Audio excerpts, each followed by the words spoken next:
Welcome to Three Count Commentaries. This is your host, MagMongoSlade. Today we're going to talk about Monday Night Raw from October the 17th, 2022. The Road Dogg edition of WWERAW, apparently, because Road Dogg will be running the show because Triple H has COVID. Interestingly enough, with his heart condition, it is serious for him to have something like COVID. So, hoping Triple H turns out okay. The Road Dogg edition of Raw was up and down. It was okay, but it was up and down. We'll get into it momentarily. Okay, so I want to speak more extensively about something that I actually did mention on the live stream, which is the elimination of Day One as a pay-per-view and the supposed reshuffling of WWE's pay-per-view schedule in 2022. Apparently there will be no pay-per-view, for 2022 and 2023, let's put it like that. That there will be no pay-per-view between Survivor Series and the Royal Rumble this year. Now, that's just this year. It could change next year, of course. And that they're probably going to reshuffle some pay-per-views next year, with likely eliminating more unnecessary shows and adding more international shows. Now, of course, international shows could also mean Saudi shows. We don't know, but it's likely they're going to try to probably do more European shows, more shows in other places, which I think is a good idea. I definitely think they should run shows in other places a little bit more often, just so we can get a different look to the fan base, a different look to the audience, and a different approach. Sometimes you have to do different things when you're in a different country. You have to highlight different wrestlers and do different stuff. That would be nice. It would be nice to sometimes do stuff like that. Okay, so the dropping of Day One. I'm not surprised because Day One seemed more like a one-off thing anyway. It didn't seem like a thing that was going to continue to occur. As a matter of fact, I didn't even hear there's going to be a Day One 2023. I didn't even hear about that. It's probably like one of those things like Great Balls of Fire or some of the other shows that they wanted, that they brought in. Some people were, replace it with Armageddon, which is the traditional SmackDown December pay-per-view. I personally, and I still believe this, there will be a Starrcade. It just seems like that's within Triple H's thing, that he's just going to do a Starrcade show. It'll probably be next year when he does it. But we know Triple H loves his WCW. So for some odd reason, he loves WCW so much. And he's going to resurrect some WCW pay-per-views. And he did do that on the in NXT by resurrecting Halloween Havoc and the Great American Bash and some of the other ones. So I definitely believe there's going to be a Starrcade next year at some point. That, of course, is going to be at the end of the year in December. And they probably don't have time for it this year, but I wouldn't be surprised if they didn't try to pull a Starrcade. Now, of course, Vince did Starrcades, but they were mostly house shows with hour longs, 2 or 3 matches. And it was kind of it wasn't even an annual event. It was kind of a semi-annual event, biannual event or whatever. It's probably like 2 of them. But I think Triple H definitely is going to lean into that Starrcade mode. And it's coming. I already know it's coming. And you know what? I'm not against it because WCW, integrating their biggest event, Starrcade, is smart. Trying to keep up some traditions is smart. I know why Vince buried it. He didn't give a shit about WCW. But Starrcade is a name brand. It doesn't rival WrestleMania. It actually started maybe a year and a half, maybe, before WrestleMania. So it's legitimately the oldest wrestling pay-per-view branded event, in history. It's not the grandfather of WrestleMania. It's more like the big brother of WrestleMania. But so I see Triple H doing that. I can see, some people want to get rid of Money in the Bank, but that's not going to happen. Money in the Bank, yes, it's just a match, really, but they're not going to get rid of it. It's too big of a draw. The Money in the Bank show draws more than most other pay-per-views, so they're definitely not going to bury that event and put it into WrestleMania again. It just wouldn't make sense for them to do that. WrestleMania can draw on its own. I can see them getting rid of Elimination Chamber. I could see them getting rid of some of the other B pay-per-views and maybe rebranding them. Definitely bringing back the King of the Ring. I could see them doing that. Because this is all the stuff that I'm considering is very fan friendly stuff. Like, people do like the King of the Ring, and I can see Triple H wanting to make that a thing that matters. So him wanting to use King of the Ring, Starrcade, he dug up the In Your House concept, even though that was for NXT.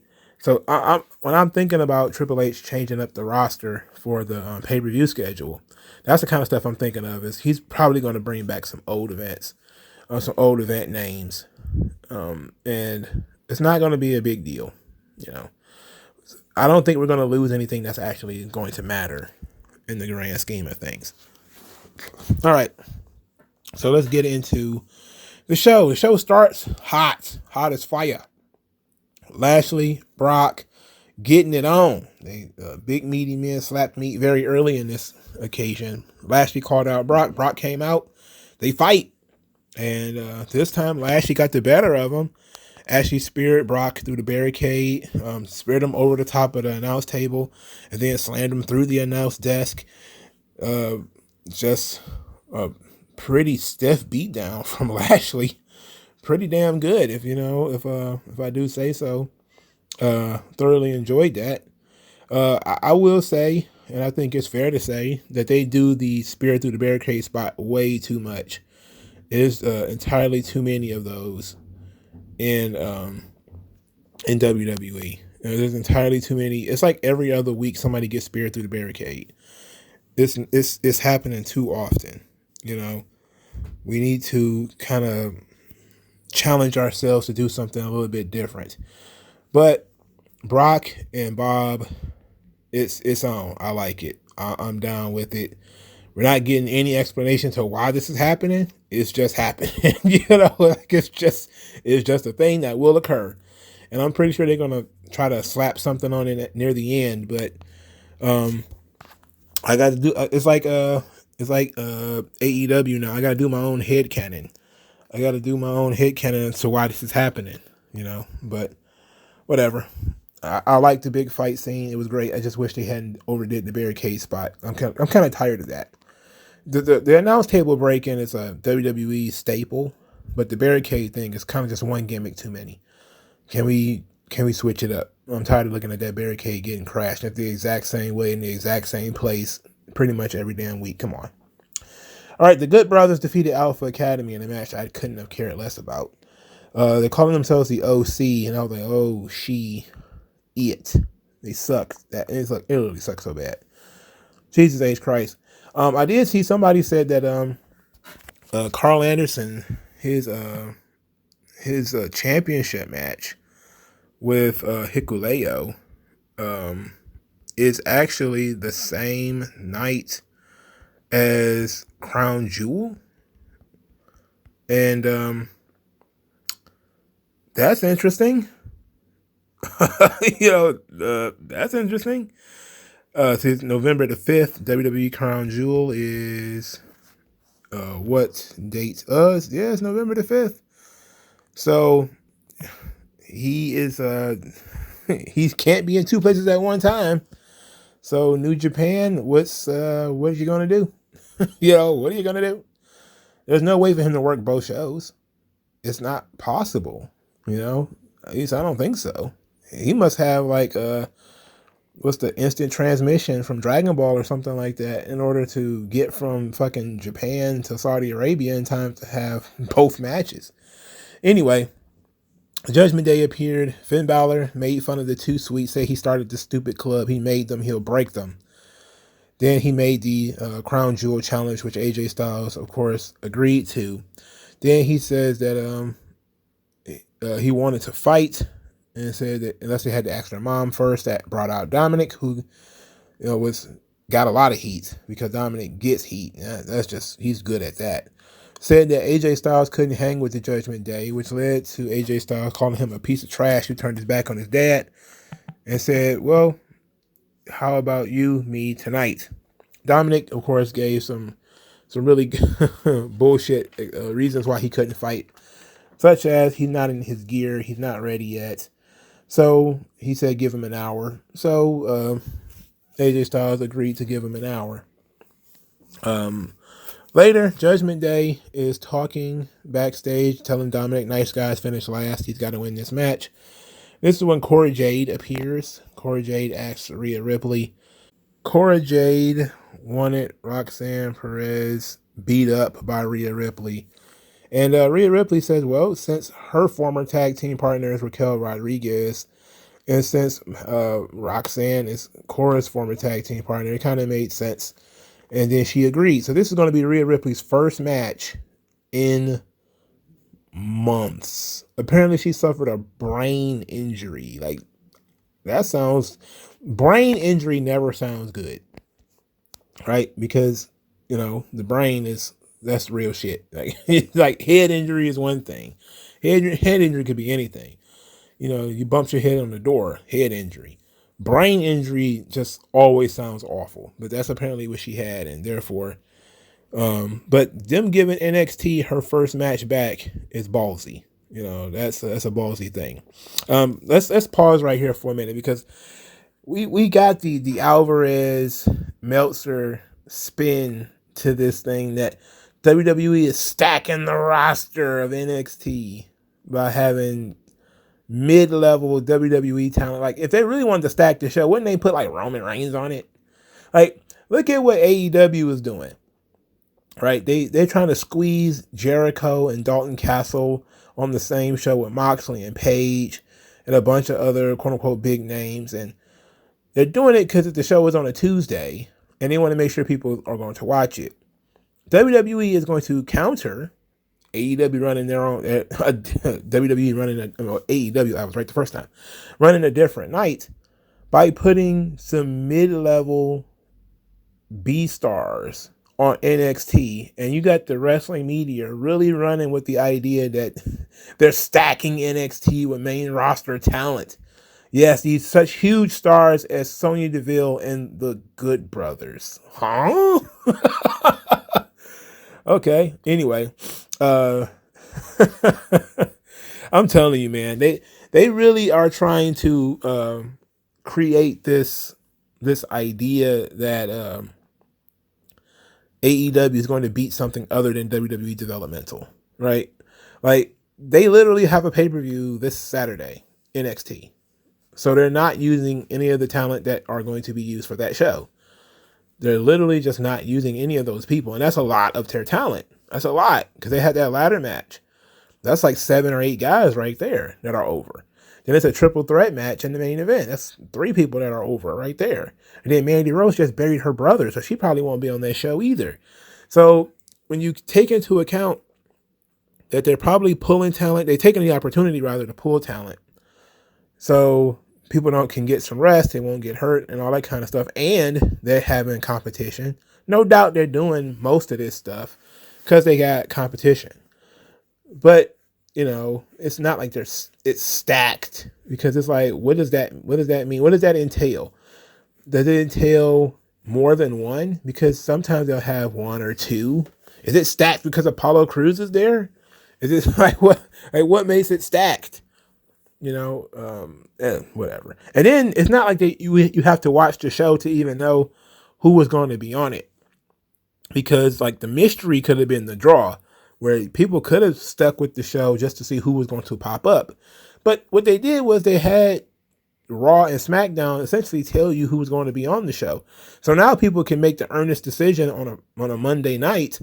Oh, the Good Brothers are going to be on NXT. They're going to infest NXT. I'm not watching that shit.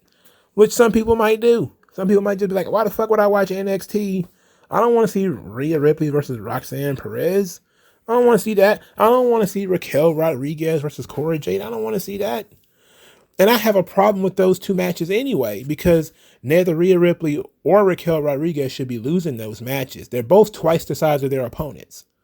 So how is Rhea Ripley going to go to NXT, wrestle her first match in months, and either beat Roxanne Perez, which makes Roxanne Perez look like shit, or lose to Roxanne Perez, in which she will look stupid for having come to NXT and not wrestling a match in months and losing. Same thing for Raquel Rodriguez has probably lost a little bit more recently, but she's literally twice the size of Cora Jade. Why would she be brought to NXT to do a job? that's the kind of shit that I don't like. It doesn't make sense, but we're stuck with it because Triple H is doing his own thing, and whatever his thing is, he's doing it. So I already talked about Cameron Grimes. He popped up on it, Raw, to ask the Good Brothers to be his partners. They made fun of him for being a crypto millionaire because it's not real money.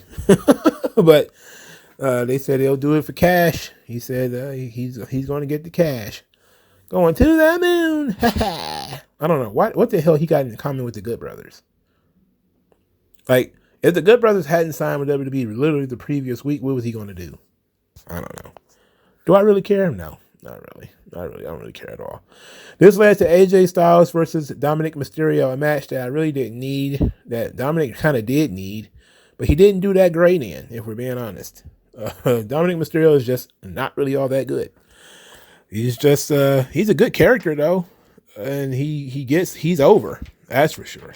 And he's got the heel mannerisms down, and he's clearly been studying Uncle Eddie because he did a really good job of getting heat in this match. He can't really do too many of the moves, but he can sell, and he knows how to get heat, which is the important stuff.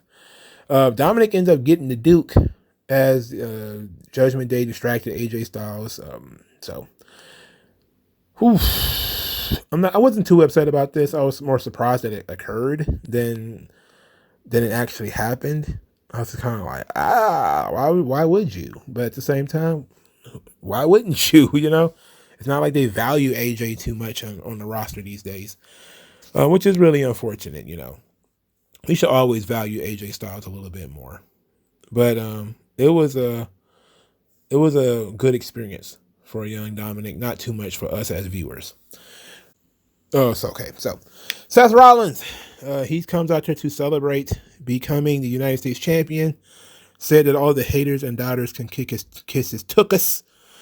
Then said he's going to have the greatest United States championship run of all time. And he's going to white Riddle's face on this here mat. Then says that at Extreme Rules, there was a miscommunication. There's a miscommunication, guys. I tapped out for you. It was a strategic submission because he knew he had to wrestle Bobby Lashley on Monday. So he gave up that match so that he could wrestle Bobby Lashley in tip-top shape. That was his goal. That was his plan. That was his idea. It was his plot. He did it for the fans. He gave up to benefit the fans. Very creative. Very creative bullshit there. Seth. Real creative bullshit. Mustafa Ali comes out there and he's rocking the hell out of them braids. He looks like somebody's baby daddy. He looks like a homeboy from California or something like that. Got the Nipsey Hussle braids. In any event, he comes out there and says the champion has changed, but the challenge is the same. Bobby Lashley promised him a title shot, and he wants that title shot. Seth Rollins said that he doesn't belong in the ring with him, which is true. It's like factual information. Like, that's not cap at all. Ali says that what I am is your next freaking problem. Seth Rollins said, look, man, you're a great guy. You're a great person. You're one of the best performers that we have. We see you take young guys under your wing and yada, yada, yada. And then he sucker punched him. Sucker punched him real good, stomped him, just kicked his ass, and then danced away because fuck this guy, right? Fuck this guy, right? Now, for some odd reason, Matt Riddle was all over this show. So Matt Riddle pops up, talking about how Seth Rollins is like a cheap hoverboard, and he just gave some story that involved like a house burning down or some other chaotic, just stream of consciousness nonsense coming out of his face. Then said he's going to beat his ass pretty bad. Then he told Ali that once he wins the championship, he will give Ali his shot, which Ali appreciated because why wouldn't he? Later, Elias is back, and the crowd simply did not care, and I felt so bad for him because, the crowd not caring about Elias, that's a first. That's a first. The crowd almost always responded to Elias in the past, but now everybody's just kind of like, So Elias, of course, talks about his brother Ezekiel, whose career is tragically cut short, but says that the show must go on, and he's got a new song that makes him emotional, but he's got to play it on a keyboard. Before he even gets started, Matt Riddle comes out there with a pair of bongos, says that he's a big fan of Elias, and he tried to start the Walk with Elias chant, but he was completely off key. I mean, it was awful. I mean, if his job is literally to be a stoner, so he can get away with it, but he was completely off key. He then said that he used to get totally zeked up when Ezekiel was around. And then he says, "Hey, bro, do you want to hit my bong?" Which got a couple of chuckles out of people. They didn't linger on it too long before Elias and Riddle got into a little bit of a back and forth, to which Elias has finally agreed to let Riddle sit there while he performed, and they did a jam session. And Elias played a couple of keys on the board before Seth Rollins' music hit. This segment was entirely too long. It was entirely too long. And it seemed like people are going to have to be reminded who Elias is. But it seemed like that's not what they're going to get here. United States Championship, Seth Rollins versus Matt Riddle is the main event of the show. Cool story that Matt Riddle kept going for the triangle choke because he did win the fight pit with it. So he started the match with it. He did it, the triangle choke over the top rope. He countered a pinfall, powerbomb into the triangle choke. It was really good stuff there in terms of storytelling about the triangle choke and how deadly it is, how dangerous it is. Elias was outside the ring this whole time. Seth Rollins was trying to bait a disqualification, super kicked Elias in the face. This was after Elias had kneed him in the face earlier because he shoved him. Elias disappeared after that. I kept asking the question, why was Elias even present? Like, why was he still even there? I don't know. I'm guessing they're just trying to line up some challengers for the United States title. Anyway, Seth Rollins ends up winning the match. And he stomps Matt Riddle after the match. He's going to do it again before Mustafa Ali made the save and chased Seth Rollins through the crowd.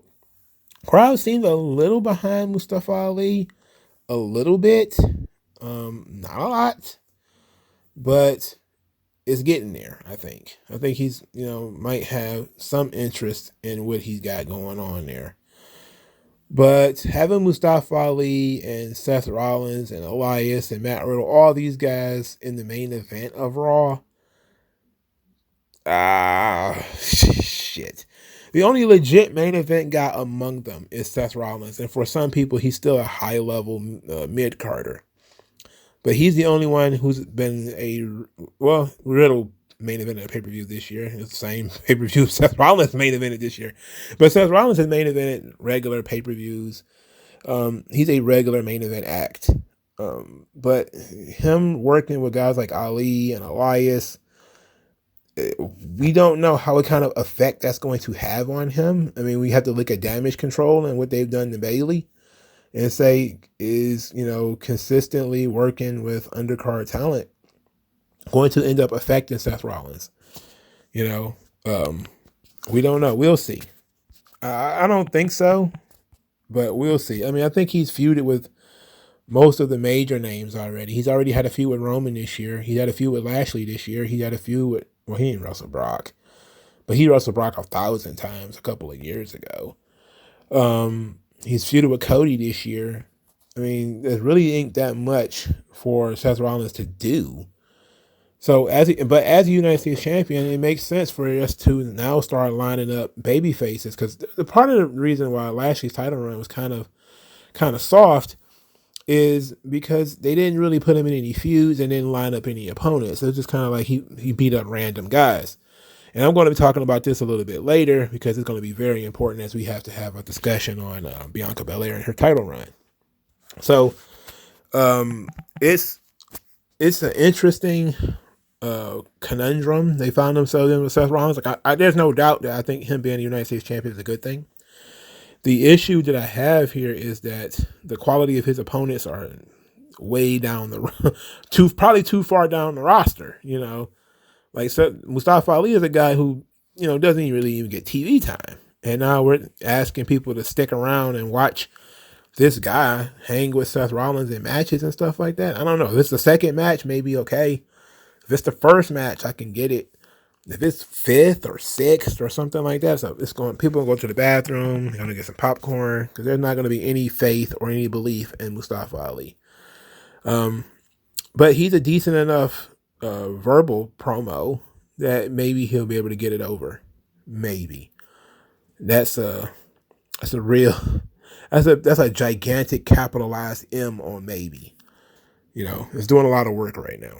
There ain't no maybes on JBL though. So JBL pulled up to return to Monday Night Raw, and JBL immediately upon coming out, absolutely decimates the microphone. For starters, he's wearing this odd suit. It was half professional, half guy in his pajamas. Like, them pants was baggy as hell. He was wearing like hammer pants to that suit. It was hilarious, and yeah, we're not going to ignore that. We all saw it, Bradshaw. You know, you're a rich man. How do you not have a tailor? You dressing like I would dress. Like, I don't know anything about suits. I don't know anything about having a tailor. And I probably would have a suit with baggy pants like that. Why are you dressing like that? He dressing like an old samurai or some shit. Like, why is that the case? You're killing your own gimmick, sir. Fix your pants, Bradshaw. Anyway, he comes out there and he is absolutely violent on the microphone. His absolute decimation of Oklahoma is fantastic. He called them all kinds of names. It was great shit. And it was a rapid succession of good shit. Him coming out there ripping on Rey Mysterio, calling him a deadbeat dad, talking about how horrible a father he is, which was great. Then said it led to the greatest trade since some baseball thing that I don't understand baseball. Then we get the rebirth of Baron Corbin, which I was thinking, oh, okay, cool. He's back to being, what was this, the Lone Wolf? But no, it's some odd amalgamation of both Baron Corbin and Happy Corbin, where he's got Happy Corbin's theme song mostly, but it's awful theme song. It is absolute basura theme song. It's bad. It sucks. He's still wearing a goofy hat. He's still goofy Happy Corbin, but this time, you know, JBL's there. So JBL says that he asked for competition for Corbin, and he says what he got is a former world champion, former Money in the Bank winner, and then says that he said Dolph Ziggler's been stealing money from the WWE for 15 years. Then he starts going on about how Dolph Ziggler couldn't hang in the Attitude Era and how Hornswoggle will have a greater range of opponents in these days. I'm like, damn, he's just going on and on, just burying, just shovel after shovel on these fucking guys. Like, he's just going out here killing these dudes, man. It was excellent. Then he starts talking about Corbin, saying that Corbin could be a champion in any era, and that he's a modern day wrestling god. So Dolph Ziggler comes out to this extremely cold match. Dolph Ziggler versus Baron Corbin. Baron Corbin, of course, wins the match at the end of days. Bradshaw continues to destroy everything on commentary. Really kind of fucking with the Asian, I will call him Asian, the Irish guy. It was fantastic. JBL should always have been in part of the business. It made me miss JBL on commentary because he was so excellent.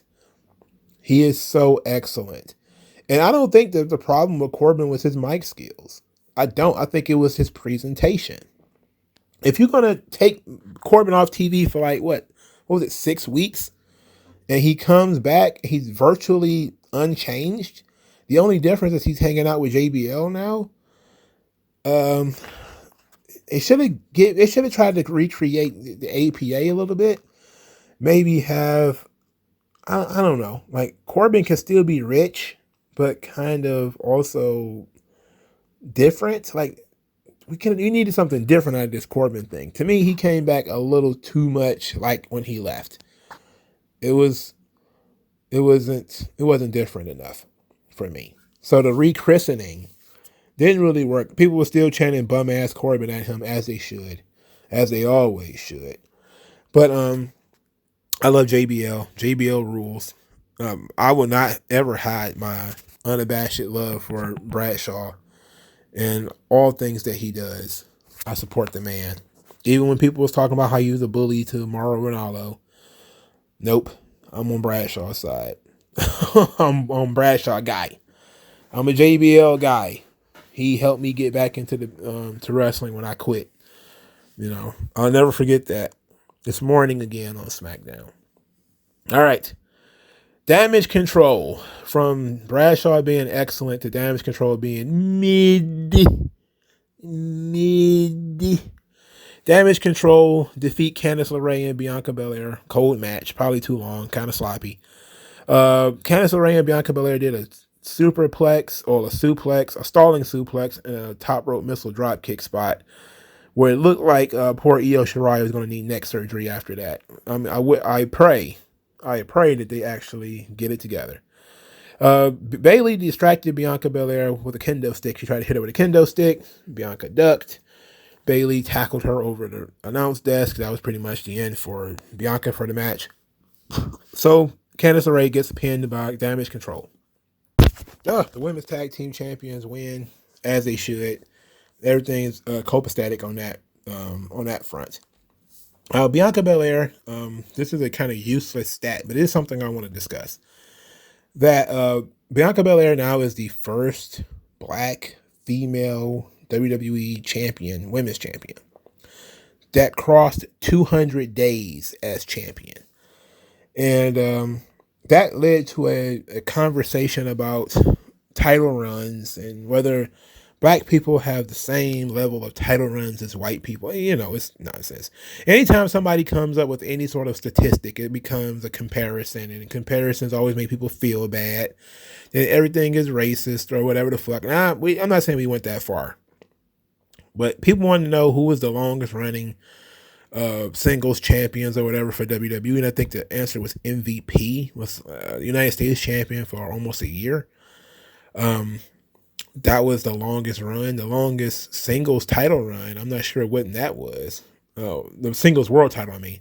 I'm not sure when that was, but black people, of course, have been Intercontinental champions for a long time. I think Shelton Benjamin. I think every singles black champion that had been champion for over 200 days, most of them had been mid-card champions. But there was this idea that AEW books Jade Cargill better because she's been TBS champion for a really long time. But that doesn't mean much of anything. I think some people are mixing up. Somebody said something. They talked about how they need to let Bianca be more dominant. Like, more like Jade Cargill dominant. I'm like, really? Jade Cargill, if you look at her record, she beats like the same people over and over and over again.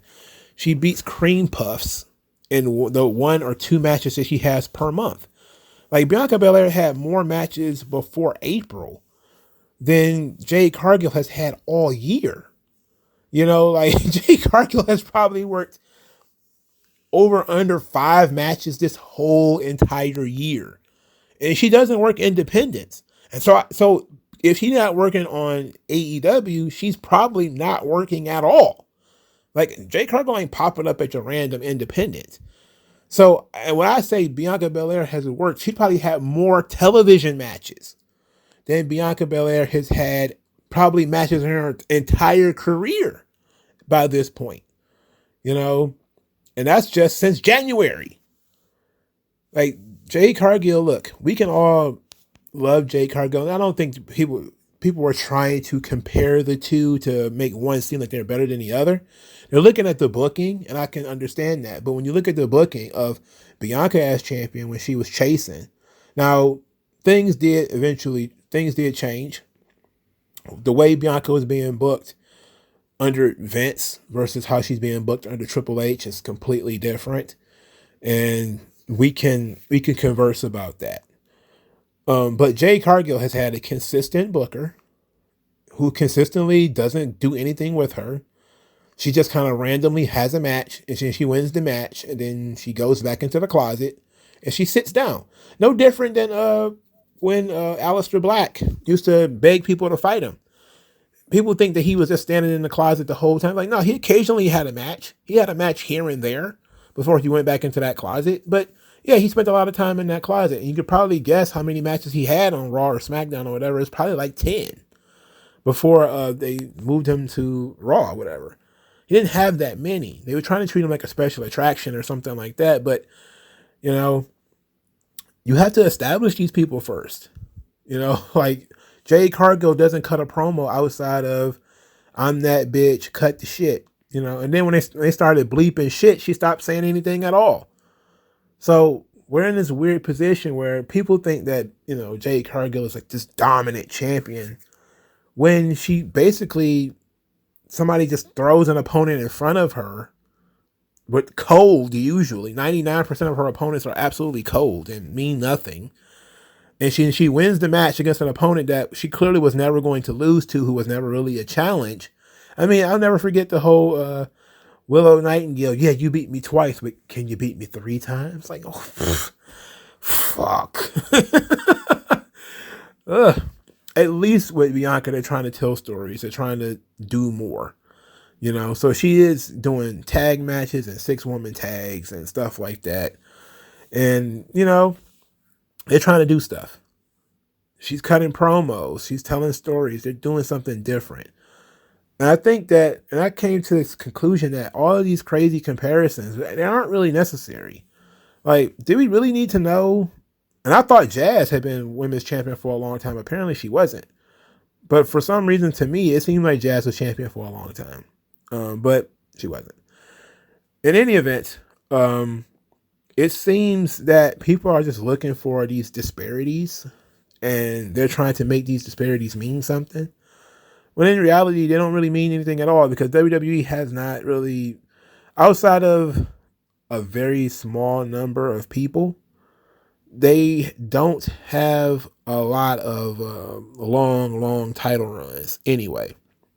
Like, usually the first champion run is pretty short in comparison to the other ones.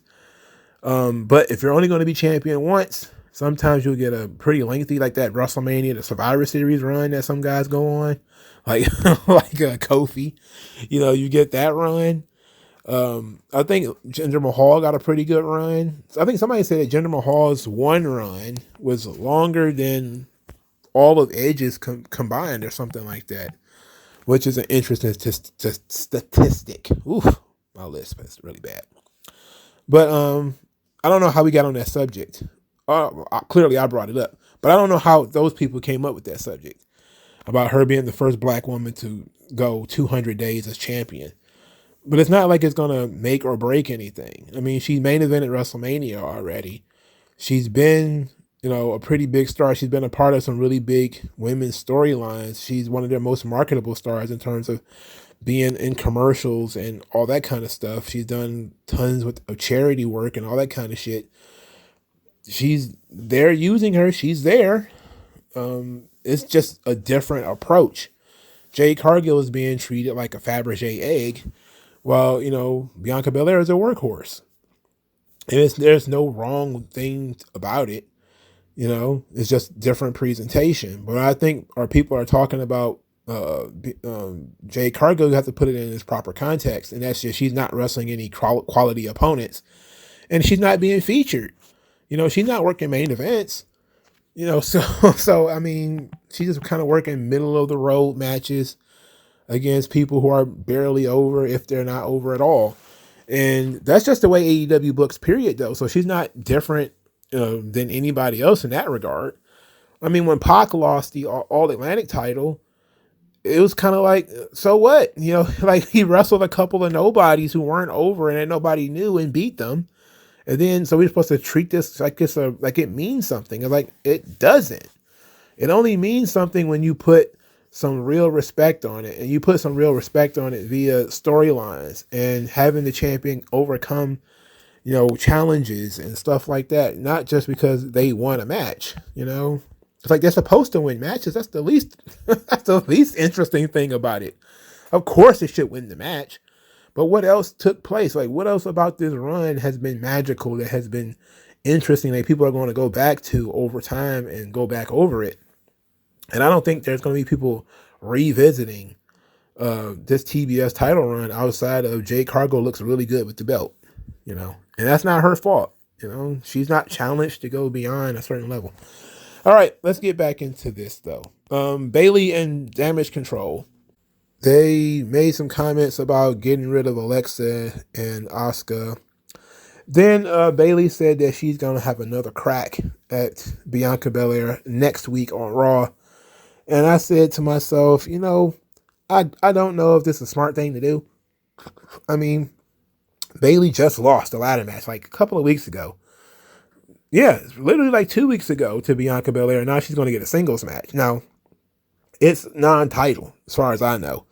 But we know WWE. You know as well as I do. 9 times out of 10, they're probably about to cut some kind of promo where Bayley's going to talk her into putting the title on the line or something like that. Or it's going to be a championship contenders match, in which if she wins, she gets a rematch or something stupid like that, which is not what I want. I really need for Bianca to move on from Bayley, you know, but move on to where? Because literally the only women that are used in WWE right now on Raw are these same 5 or 6 women, you know. Also, I saw somebody make a comment that, you know, I probably said a couple of weeks ago and forgot about it because I don't really care, is that Candice LeRae probably needs some promo time. Like, I know she's not the best promo, but her coming out there to cold matches every week, and especially since she's starting to lose them now, probably not the best idea. Probably not a good idea. Might want to put some heat on this girl. You know, try to tell people who she is, what she's about, or whatever. Maybe give her some matches that she can win. I don't know, maybe utilize some other women on the roster. Like, what the fuck we got all these broads for? Like, what do we keep, like, Tamina and Doudrop and Nikki and Dana Brooke, what all these people on the roster for if we're not ever going to see them and they're not ever going to do anything? You know? We could really, like I said, I agree with Ronda Rousey. You're going to keep these people on the roster, let's do stuff with them. You know? Anything. I don't know. Maybe not 24/7 title stuff, even though that shit still exists. I think it's a house show gimmick now. But we gotta do something. I'm just kind of tired of watching Damage Control and Bianca Belair. It's like, all right, we've seen them do this. We've seen them do this quite a bit now. I forgot to mention this. Actually, I didn't. I wanted to separate it. But The Miz. So as Matt Riddle and Mustafa Ali were chitter-chattering, The Miz starts to absolutely wail off camera. We go over, and The Miz is on the ground holding his knee, talking about how he slipped. He probably tore his ACL, and he can't wrestle, and he wants help. And he claims that the floor was wet, and that, you know, janitors left the floor wet, and he tripped on it, and he's torn his ACL and all that kind of nonsense. It's just, we already know what's going on with The Miz. But it was humorous, at least at the beginning. So The Miz is backstage talking about how he might need surgery, and he's really going to need some help.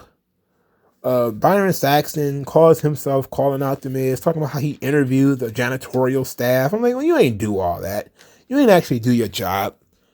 You ain't no real journalist. You are not a journalist, Byron Saxton. You were just on commentary 2 weeks ago. Now all of a sudden you goddamn investigative journalist. What's that Asian chick? Lisa Ling. Now all of a sudden you Lisa Ling. You're not. You are Byron Saxton. You did not do all this work about interviewing the janitorial services. Either way it go, Saxton claims that The Miz kind of staged his this attack, and that it's not real. So The Miz is very offended by this, and says that he's got a lawsuit on his hands. Johnny Gargano off screen says, "Oh my God, it's Dexter Loomis," and The Miz, like a fool, jumps up to defend himself, and of course it blows up the goof right in front of the cameras and everything. So The Miz now has to talk about how his superior genetics led to him having an active healing power. Like, oh my God. It's ridiculous, of course. So The Miz is backstage warming up, just doing some stretches and just genuinely being The Miz. When Johnny Gargano walks up to him and says that he knows the real story because he is friends with Dexter Loomis. And if Miz really wants out of this match, all Miz has to do is tell the truth. Tell everybody why Dexter Loomis has been doing this to him. And Miz says he's not interested. He doesn't know what the hell Johnny Gargano was talking about. But he wants Dexter Loomis gone from WWE. And after he gets done with Dexter Loomis, maybe he'll take it up with Johnny Gargano. And Gargano was like, yeah, sure, whatever. Just kind of playing it off like the Miz is not a two-time WWE champion, main event of WrestleMania, big-time star who's twice the size of Johnny Gargano, should kick his fucking teeth down his throat. In any event, Dexter Loomis versus the Miz. Dexter Loomis is making his introduction to the ring because he has entrance music, despite the fact that he doesn't work there. The Miz then attacks him from behind and brutally assaults him with a chair. Well, that's what would have happened if Miz was anywhere near him with that chair, which he clearly wasn't. These were the safest chair shots known to man. They're not quite as whack as the Liv Morgan chair shots because at least the Miz made noise. But it was clear Miz was not making contact with that chair. He bent the shit out of that chair by brutalizing the goddamn ramp. But hey, would you rather him brutalize the ramp or brutalize a living human being? I don't know. But it did not look that great on TV.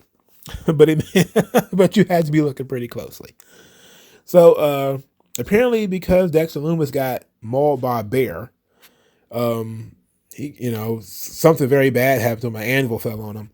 The match was essentially canceled, which is a bait and switch because they kept talking about the Miz versus Dexter Loomis. Later, Johnny Gargano says that that attack will not stop Dexter Loomis and that the Miz needs to come clean. And for some reason, he had a whistle, which the Miz noted. And then he says, "Oh, I keep a whistle with me," and says that if you don't tell the truth, I'm going to blow the whistle on you. Dun dun dun. So they're now finally about to get to the plot of this thing, which is, and Johnny Gargano says this might be something where the Miz will end up losing his house and getting canceled and all this kind of stuff. So they have been working on this thing for like 6 weeks now. They've been doing this Loomis Miz thing for quite a while with no explanation. And now they're going to have Johnny Gargano be the reason why the explanation finally comes out. Because Dexter Loomis can't talk, right? So, well, he's not going to talk. So they're going to have Johnny Gargano be the guy that's going to drag it out of the Miz. I'm not sure. I don't hate it, but I don't love it. To me, this feud has gone on too long with no explanation. We should have been doing this. We should have been doing, hey, this is the reason why this is happening, or I think I may have a reason. Or somebody was playing Inspector Gadget trying to figure out why this is happening. Maybe the Miz hires somebody to figure out why Dexter Loomis keep following him around. Would have been a little bit better because at least would have been building to an idea, but now we just kind of have Johnny Gargano come out and say, you know what you did. You know what you did. He's like, I don't know, as a matter of fact. This guy has been stalking my family. He's been stalking my wife and kids. Like, this guy's a horrible person. Why is he doing this to me? I'm a victim. And everybody else is kind of like, yeah. You're the Miz. You did something wrong. But at this point, the Miz has done everything possible to another human being. Do we really feel bad that Dexter Loomis was on that list? And do we really feel bad for the Miz? No. So, I don't know. But it's is it too little too late? For some people it is. For me, I'm like, look, if you're gonna keep having these guys on TV, just tell the fucking story you wanted to tell and let's get it over with. Stop dangling the carrot. Stop playing these games.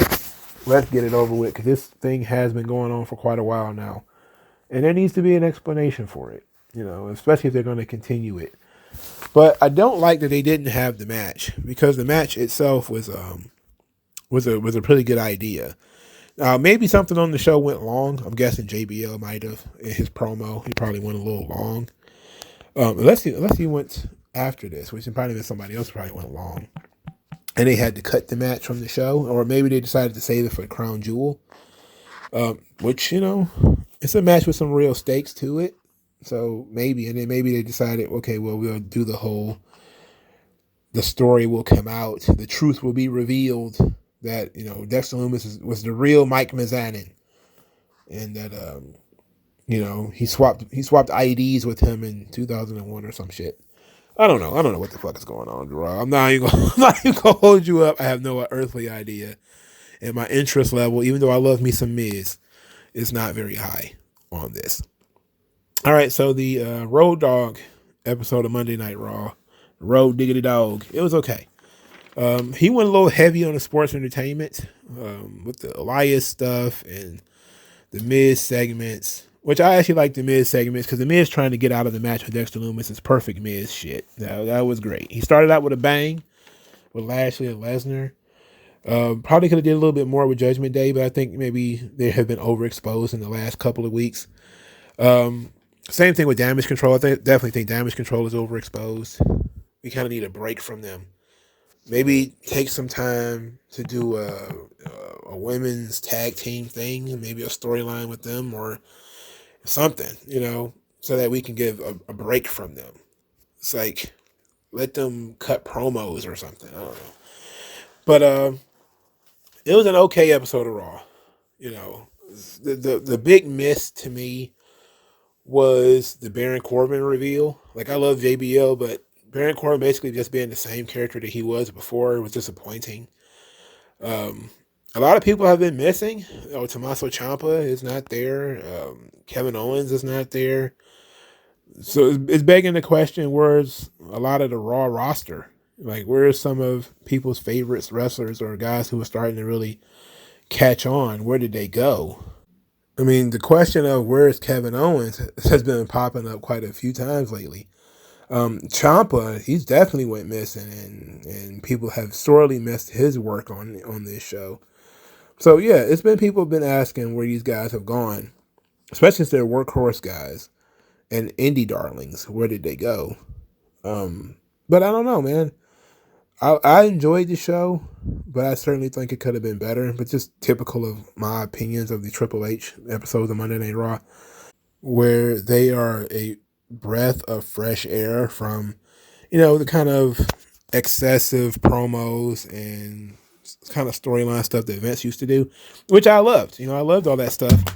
But sometimes you do kind of want something different. But I just miss the old man's taste and talent mostly, because Raw now is Damage Control, and it's kind of like I roll my eyes at Damage Control every single fucking week. They're not improving.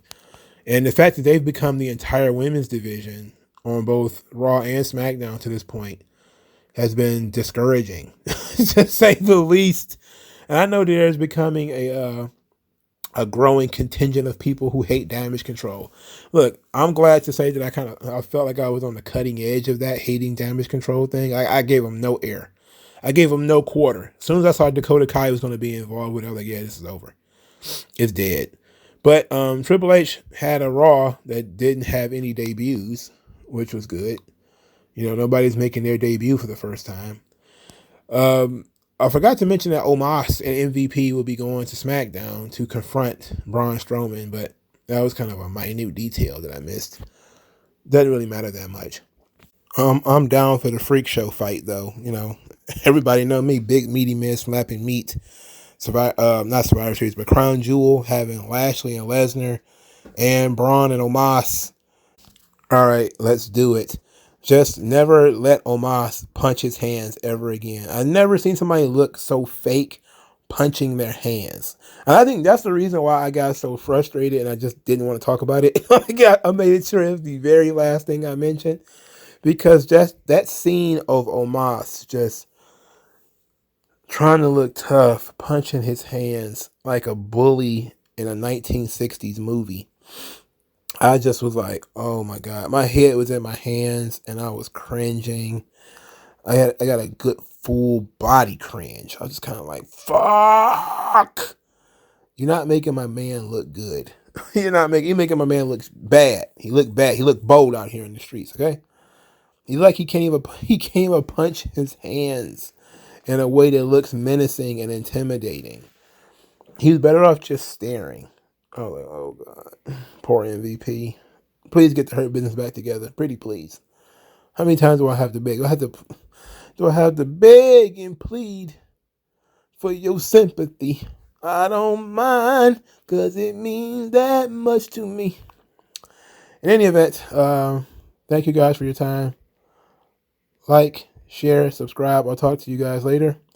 Peace out.